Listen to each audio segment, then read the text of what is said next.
All right, so hey everyone, welcome to the stream. So I'm DannyXander, and today we'll be diving into the world of sound design in Reaktor. And in the next few minutes, I'll show you how to build a simple yet powerful synthesizer from scratch.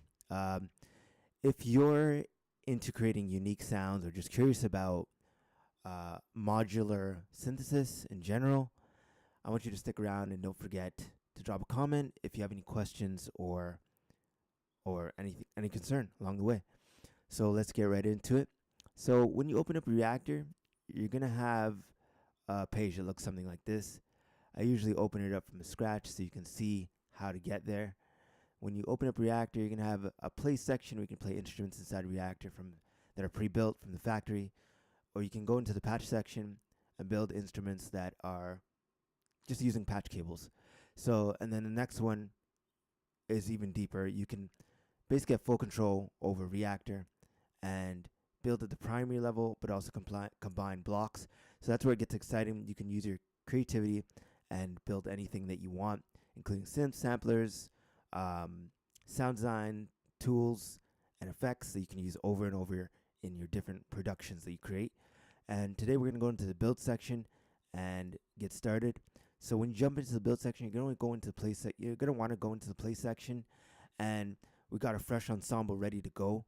So we're going to create a basic subtractive synthesizer today, using the basic modules. And those modules are going to be the note in module, the oscillator module, the filter module, envelope, and an output. So I know I said that really fast, but we're going to get into it and break it down. So these are the building blocks for tons and tons of cool sounds. And I'm going to briefly explain each module as we drag it in to the workspace and build it out. So let's get into it. When we get into it, we see that we have a bento box collection and a util. These are our main ones that we're going to use. I'm going to grab a note in, which grabs input from our keyboard and sends it into the digital world, or into ones and zeros, or into the computer. When I hit a key on my keyboard, you can see that this light here that I'm circling lights up, showing that there's input active and it's receiving signal. That's the starting point of any sound going into, or signal being processed inside of Reaktor. And then I'm going to add in my oscillator, and we're going to go back up to the bento box collection, pull in an oscillator that we want to use, and then use that. So I'm going to put it on a saw wave because it's going to give me a more gritty sound, and bright, buzzy, gritty, whatever you want to call it. And then I'm going to add in a filter. So this is the core of our sound. That's what oscillator does. It really is the sound element of our sound. Then we're going to add in a filter to connect to our oscillator, and that filter is going to filter our high frequencies and our low frequencies. And then I'm going to add in one more piece. It's going to be an ADSR envelope. That's going to help control our filter cutoff. I'm going to connect that up to our filter, and that's going to help us control the filter over time. That's what the ADSR does. It shapes sound over time. So we're going to keep going, and we're going to add in a VCA. That's going to be our last piece of our output. Basically, an output module. It's an amp that's going to control the output of our oscillator, of our modular synth. And here's how signal flow works. Basically, we MIDI trigger the oscillator, which generates a sound, and the filter shapes the tone, and the envelope adds dynamic movement. So we're going to do a quick sound test and play a few notes just to show you what the filter cutoff does and the resonance together. So I'm going to connect up this module, and we're going to get some sound going through this thing. So we've got some sound.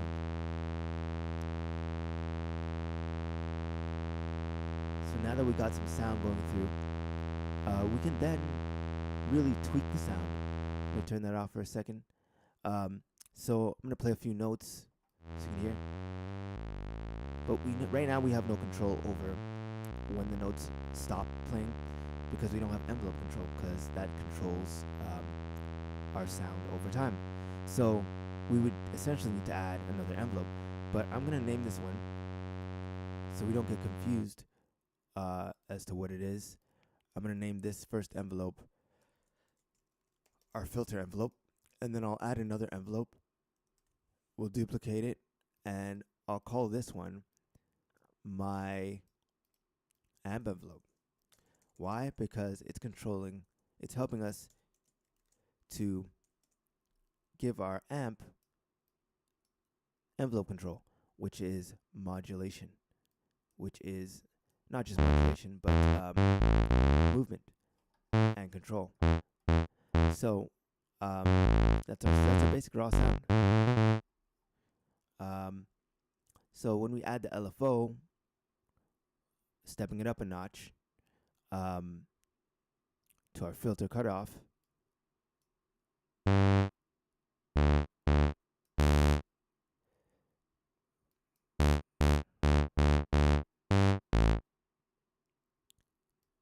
add it in and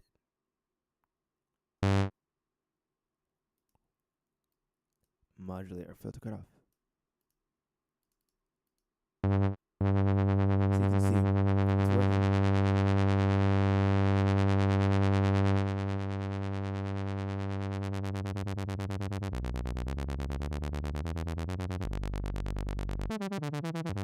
That's really exaggerated. You can also play with the resonance.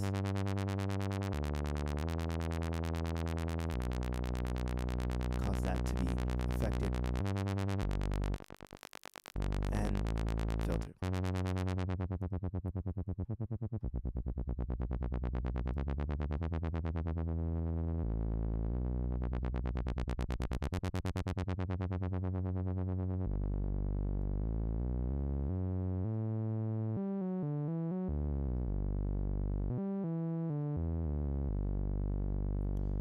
And there we have it. So we have some sound. We've created a sound, and we switched the waveform and resonance just to show you what's possible with modular synthesis. This is why I like modular synthesis so much, because you have creative control over creating your instrument's dynamics, effects, and exactly how it sounds. Just think about that for a minute. You can really save like hundreds of dollars, maybe even thousands, if you were to create your own sounds with modular synthesis. As long as you have the tools and skills to really carve out your sounds, then the sky's the limit to what you can create. And that's it, really. We've built a basic synth in Reaktor in just a few minutes, and that's just the beginning of what you can create with Reaktor's modular power. If you enjoyed this, hit the like button, subscribe for more sound design content, and let me know in the comments what you'd like to see next. Maybe effects processing or generative music. Thanks for watching, and I'll catch you in the next one. Keep creating, and peace out.